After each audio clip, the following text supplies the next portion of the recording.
दोस्तों सुनिए नेताजी सुभाष चंद्र बोस के जीवन से जुड़ी कुछ रोचक कहानियां। दोस्तों सुभाष चंद्र बोस के कितने भाई और बहन थे और वो कौन से भाई बहन के बाद के थे और भयंकर युद्ध कब और कहां लड़ा गया था। दोस्तों कहानी अंत तक सुनिएगा। और हां दोस्तों, अगले कहानी मौत की रहस्य। लाइक शेयर और सब्सक्राइब जरूर करें और बेल आइकॉन बटन दबाना ना भूले। नेताजी सुभाष चंद्र बोस का जन्म 23 जनवरी सन 1897 को ओडिशा के कटक शहर में हिंदू कायस्थ परिवार में हुआ था। उनके पिता का नाम जानकीनाथ बोस और मां का नाम प्रभावती था। जानकीनाथ बोस कटक शहर के मशहूर वकील थे। पहले वे सरकारी वकील थे, मगर बाद में उन्होंने निजी प्रैक्टिस शुरू कर दी थी। उन्होंने कटक की महापालिका में लंबे समय तक काम किया था और वे बंगाल विधानसभा के सदस्य भी रहे थे।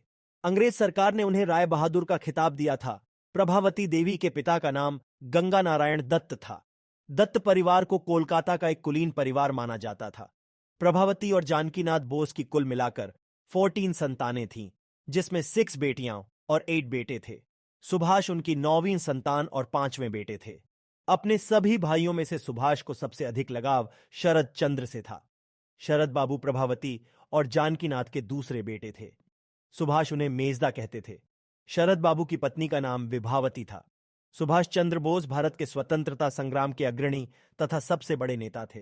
द्वितीय विश्व युद्ध के दौरान अंग्रेजों के खिलाफ लड़ने के लिए उन्होंने जापान के सहयोग से आजाद हिंद फौज का गठन किया था। उनके द्वारा दिया गया जय हिंद का नारा भारत का राष्ट्रीय नारा बन गया है। तुम मुझे खून दो, मैं तुम्हें आजादी दूंगा का नारा भी उनका था, जो उस समय अत्यधिक प्रचलन में आया। भारतवासी उन्हें नेताजी के नाम से संबोधित करते हैं।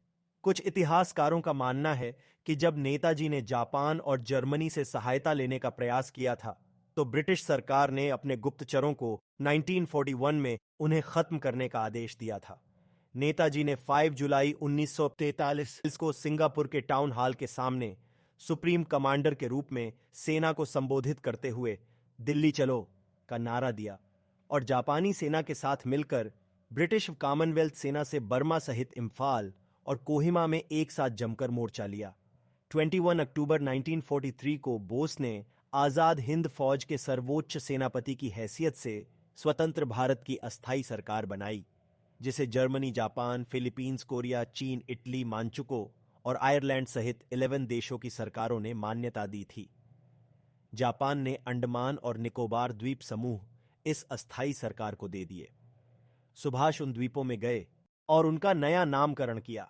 1944 को आजाद हिंद फौज ने अंग्रेजों पर दोबारा आक्रमण किया और कुछ भारतीय प्रदेशों को अंग्रेजों से मुक्त भी करा लिया। कोहिमा का युद्ध 4 अप्रैल 1944 से 22 जून 1944 तक लड़ा गया एक भयंकर युद्ध था। इस युद्ध में जापानी सेना को पीछे हटना पड़ा था और यही एक महत्वपूर्ण मोड़ सिद्ध हुआ।